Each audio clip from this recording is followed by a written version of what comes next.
Reminder, Steelers fans, we are in a like battle with the Saints channel here at Chat Sports, Saints Now. And let me tell you something, they are putting up a fight. All right, so we need to put as many likes on this video as humanly possible so we can embarrass Who Dat Nation this weekend before the game even starts on Sunday. All right, so right now, before the video even starts, like this video and let's rack up at least 1,000 likes on this video so we can show Who Dat Nation who's boss.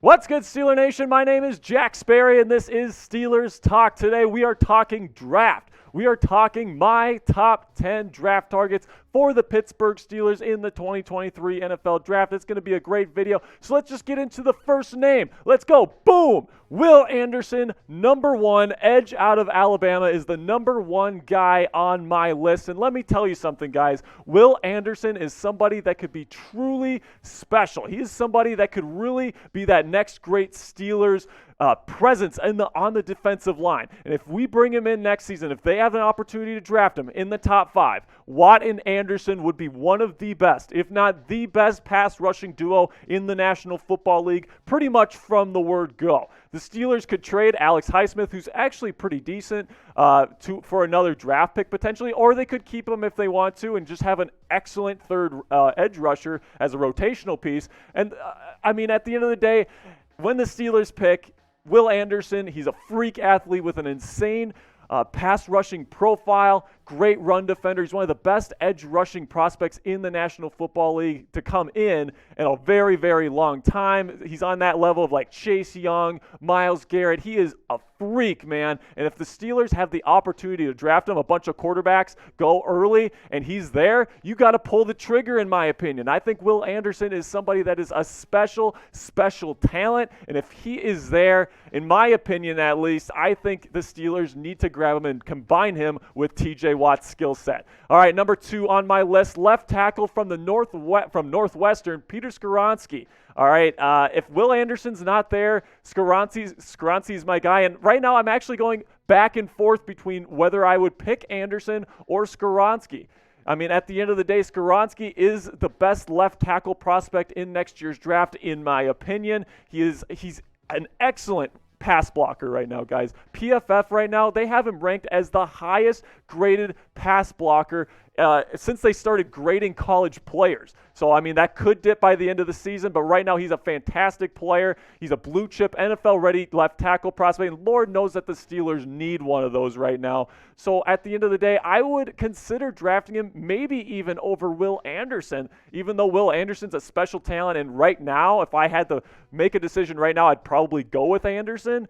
Skoronski's really, really good, too, in a position of need. And here's the thing, guys. At left tackle, you're probably not going to get a left tackle prospect in the draft later on. So the first round is really going to be the opportunity for the Steelers to cash in on left tackle. And if Skoronski's there, especially if Anderson's gone, I'm running the card up for Skoronski, but I think it becomes a difficult situation if Anderson and Skoronski are still there by the Steelers pick. Let me know in the comments section who you guys would take if you were the Steelers. If you had a choice between Will Anderson and Peter Skoronski, an elite left tackle, which one would you take?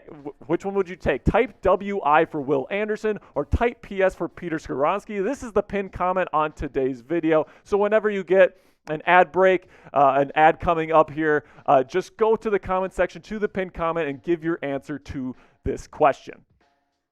Number 3 on my list is Broderick Jones, another left tackle prospect from the Georgia Bulldogs. And Jones, man, I think Jones might be the most likely scenario for the Steelers here. I think Broderick Jones is going to be there pretty much no matter where the Steelers are in the draft. Right now, I expect the Steelers to do better in the second half with their defense. I think with Minkah Fitzpatrick and TJ Watt, I think they're going to get a lot better on defense. I think by the end of when it's all said and done, they're going to be like in the top 15. They're not going to be in the top 5 or maybe not even the top 10 range. They'll be in the top 15. And I think Broderick Jones is the type of guy that's solid, that's going to be there in the top 15 for the Steelers to take. He hasn't allowed a sack this year, guys. He hasn't allowed one sack in the SEC, where there's a bunch of ravenous pass rushers that he has to block every single week. He's battle-tested. He's NFL ready. I think right now, I think he's probably the most likely pick for the Steelers as of right now. Now, number 4 on my list, another Georgia Bulldog, Kelee Ringo, the cornerback. So it might be interesting here for some of you that I have Ringo above Cam Smith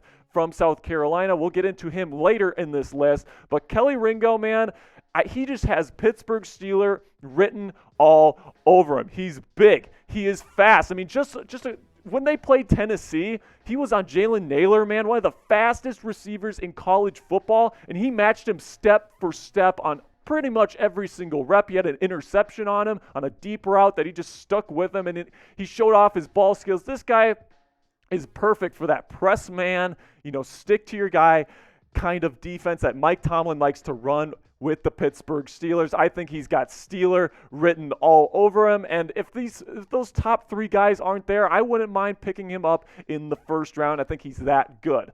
Now, you're seeing a trend here, guys. 3 Georgia Bulldogs in a row. This time it's Jalen Carter, the defensive tackle, the first defensive tackle on my list. And like Will Anderson, like Kelee Ringo, like everybody else on this list, Jalen Carter is a freak of nature. He's great at rushing the passer. And similar to Will Anderson, where I'm like, we can really bolster up and make one of the best pass rushing defensive lines in the National Football League.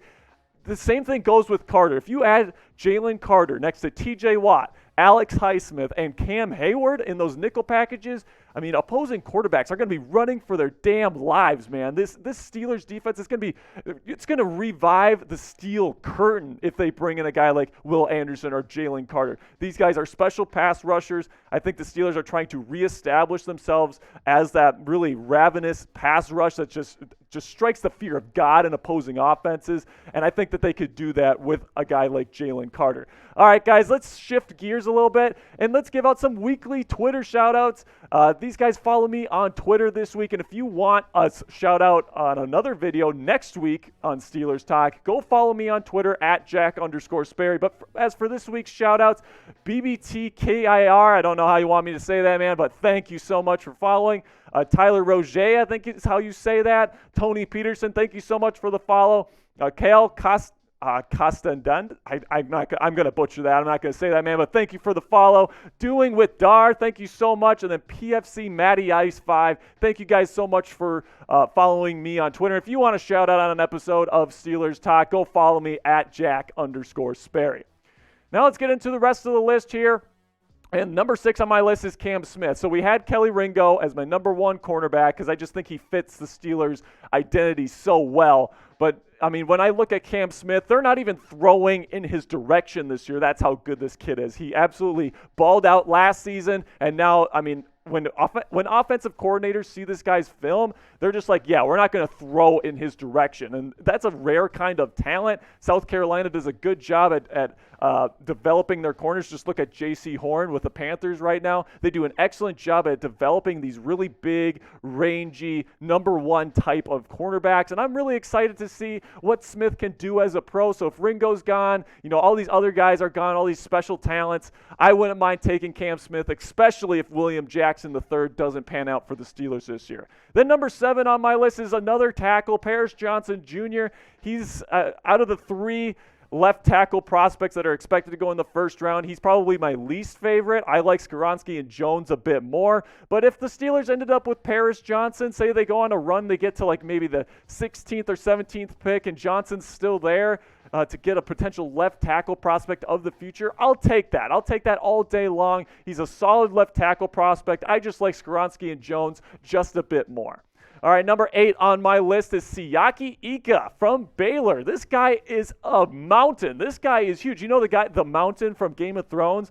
This guy is the Hawaiian version of that, dude. Like, he is the Hawaiian mountain, and he can really be that nose tackle of the future. He's got a little bit of pass rushing instinct to him as well. And right now, if the Steelers want to plug up opposing run games, this guy, just putting him in the middle like a Vita Vea, is somebody that could really just affect the ball game and just force teams to beat them through the air. And this guy is extremely athletic for his size. I'm really excited to see what he does as a pro. So if the Steelers have an opportunity to grab a guy like this, similar to like a Jalen Carter, and really bolster that defensive line and reestablish that presence in the front 7, I'm going to take that all day long. Now, number 9, this is more of like a second round kind of value for me. I would take Joey Porter Jr. in the second round. So say like you take a Will Anderson or a left tackle in the first round. Then you can go in the second round, and right now Joey Porter Jr., who's a very solid physical cornerback, is expected to be there in the second round right now. Now,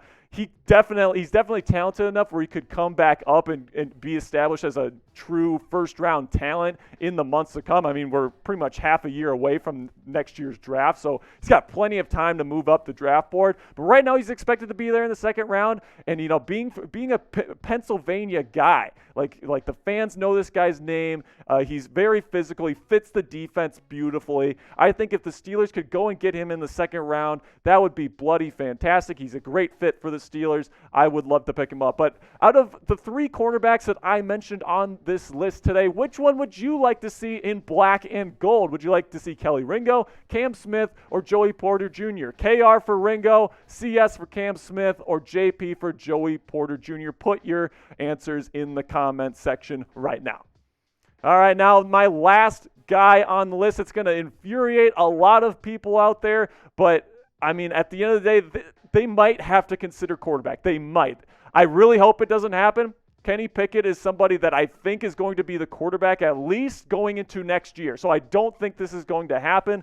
But Will Levis is kind of the one guy in this upcoming draft class that I could fall in love with. Let's take a look at his strengths. He's already playing in a pro-style offense, similar to like the Shanahan tree or the McVay tree. So, I mean, those offenses are taking over the National Football League right now, and Will Levis is getting used to it right now. He's played in it not only this year, but last year as well. And although it's not my favorite Shanahan-style offense, I think it holds him back a bit. In the pros, he's going to know all the lingo. He's going to know how to set protections, the audibles, how this kind of offense operates, and I think he's learned NFL footwork. He's going to be somebody that could come in and operate an NFL offense. He's going to have a general idea of how it works. Then second, the physical gifts. I mean, this guy's got a cannon. I mean, that's one thing that he has on Kenny Pickett is that he's got a cannon, and Kenny Pickett has a pretty average arm. And then it's also a quick release, and he's also very athletic. He can run the football too. So, I mean, he's drawing comparisons to Josh Allen, but I think those are way overblown. He's not Josh Allen, guys, but he is very physically talented, and he has superstar potential. He's got great arm talent, super quick release, but he's one of those rare guys. Usually when you see guys with really quick releases, the ball comes out flat. He's one of those rare guys that can get it out fast, and it comes out with touch, with a little bit of arc, which is what you want in an NFL quarterback. This guy has the entire package physically, and I think that he really does have the potential to be a superstar in this league. But then there's also concerns. Number one, he's not playing as well in 2022 as he did in 2021. Now, I think some of this has to do with the offensive architecture of the offense that he's dealing with. The run game's not great. The offensive line is not very good in Kentucky right now. So a lot of that is out of his control, I think. But at the end of the day, the decision-making is on him. Right now he has 8 interceptions, which I guess isn't atrocious, but there are certain times where he is making poor decisions with the football. So there's that. And then there's also his age. He's going to be 23 on draft night. So he's going to be about the age of what Kenny Pickett was last year when he got drafted. So, I mean, he is a bit older. And, although I think he could come in and probably play right away, some of the other finer details of the game he does need to figure out. So I'm not sure if I'm willing to draft another quarterback at this age if he's going to have to learn, if he's not pro-ready per se. But if they're going to replace Pickett this year, guys, if the Steelers are going to replace Pickett, they have to fall in love with somebody. They can't just kind of like a quarterback and take him. Right now, I kind of like Bryce Young, but he has some issues, in my opinion. Same thing with C.J. Stroud. I like him, but I don't know if I love him. Will Levis is the guy that I think I might fall in love with if I'm the Pittsburgh Steelers. He's got the physical skill set to play in an AFC North kind of climate late in the season.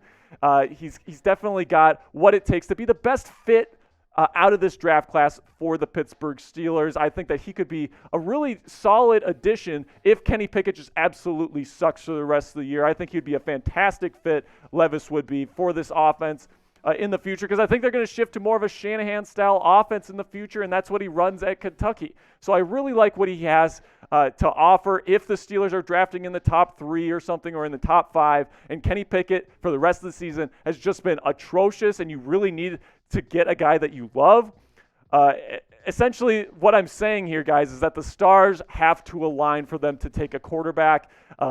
Levis might not even be there when the Steelers pick. So at the end of the day, if the Steelers want to replace Pickett, it has to be somebody that they fall in love with, and Kenny Pickett has to really be terrible for the rest of the year. And because of those reasons, guys, I don't think the Steelers are really going to be targeting quarterback next season. I think it's going to be mostly trying to get Will Anderson maybe a left tackle.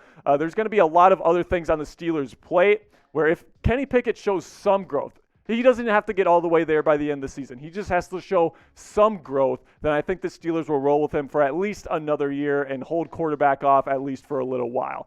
All right, guys, we made it to the end of the show. Where are my real ones at? All right, type real one in the comments section if you made it to the end of the show. I appreciate you sticking around to the very end of the video. I hope you guys enjoyed it. I enjoyed making it. I enjoyed recording it. This is the best job in the world, guys, and I represent the best fans in the world. Tomorrow, the Steelers face the Saints. Make sure to go like this video so we can kick the Saints Now team's butt. And until next time, guys, my name is Jack Sperry. Peace.